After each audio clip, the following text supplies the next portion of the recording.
Land News, first at 4. One man is behind bars, and police are looking for another in connection to that deadly shooting at a Sioux Falls park. We'll tell you what we know. Plus, we take a look at the changes coming to Falls Park. And how people in Minneapolis are getting ready for winter weather. Good afternoon, and thanks for tuning in to First at 4. I'm Don Jorgensen. And I'm Kelly Volk. One Sioux Falls man is behind bars and another is still at large, each charged with murder in the wake of an August shooting. People were shot and 29-year-old Josh Allen Jr. of Sioux Falls was killed. Walter Stewart is in the Minnehaha County Jail facing 1 count of murder, 1 count of attempted murder, and 2 counts of aggravated assault. Lamont Burks Jr. faces the same charges but is not in custody.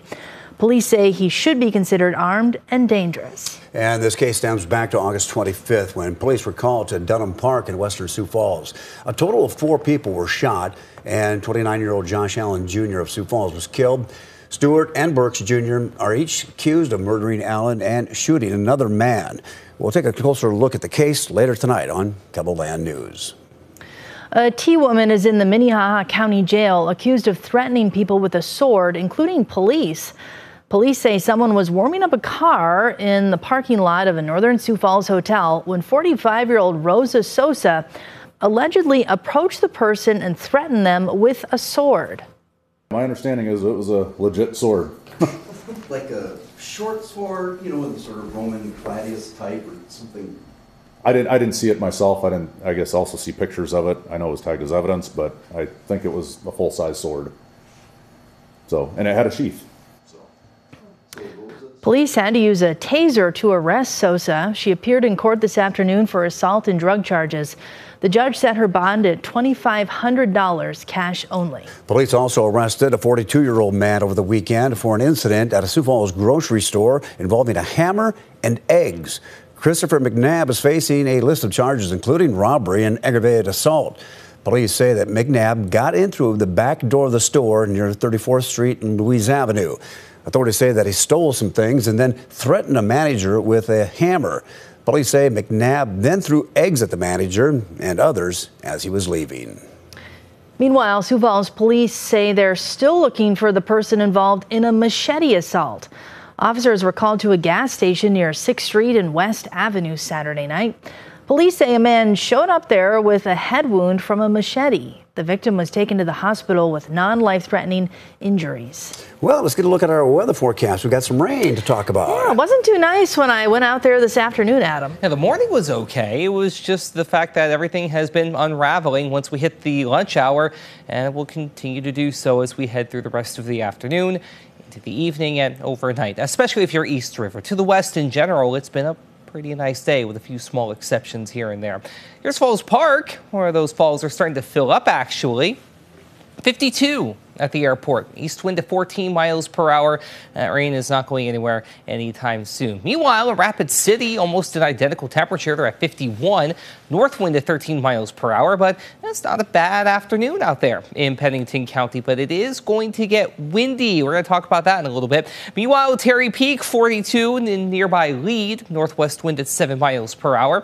We're sitting in the 50s toward Phillip. They're at 52, 56 in Mobridge, 52 also in Aberdeen, 44 though, Mitchell, Brookings, and Watertown, 48 at the Capitol, and 44 also in Custer. The wind isn't an issue yet. That's the key word here. For now, though, 5 to 10, upward of 15 miles per hour at times. In terms of intensity, direction, though, it's kind of all over the place, but we'll get a predominantly northwesterly flow to come in as we head into the day on Tuesday. That is also going to bring in some wind headlines. High wind warning in orange from Buffalo through Rapid City, all the way through the Cheyenne River Valley down to Winter, with a wind advisory in place along I-90 towards Spearfish, and then Mobridge to Pierre, Miller, Huron to Mitchell, and then down into Yankton. This begins tonight and goes through late Tuesday night into Wednesday, where we could see wind gusts approaching 50 and at times in the high wind warning area upward of 60 miles per hour. So you will want to keep that in mind. We also have the potential to see the first flakes of the season in a couple of locations up to the northeast. We'll talk about that. We'll go through the rest of your 7-day forecast all as we head through the hour. Thank you, Adam. South Dakota health officials are seeing a lot more cases of whooping cough. One of the latest confirmed cases is at a Sioux Falls high school. Today, Lincoln sent a message to parents letting them know about a confirmed case at the school. According to South Dakota's latest statistics, from January through the end of October, the state has confirmed 170 cases. The total number of cases more than doubled last month. Changes are coming to Sioux Falls' namesake. Crews have been installing new signs at Falls Park ahead of the Winter Wonderland, which officially opens on Friday. You can see the new sign that says The Falls being installed along Phillips Avenue and inside the park. This is part of the Falls Park Master Plan. We'll have more details about the Falls Park Master Plan. They're expected to be released later this week. Parts of the Midwest are in for a drastic temperature change, and the recent warm weather may have delayed some of those important preparations for winter. Brett Leone with our CBS affiliate in Minneapolis has a few last-minute tips for the cold that we know is on the way. At Nokomis Hardware in Minneapolis. Sundays can be one of our best days. Sundays aren't just for football. Sunday is the day when you either finish your project or catch up our project. And this time of year, that project I've been in the backyard raking all day, so I'll get some more bags. Is getting ready for what's to come.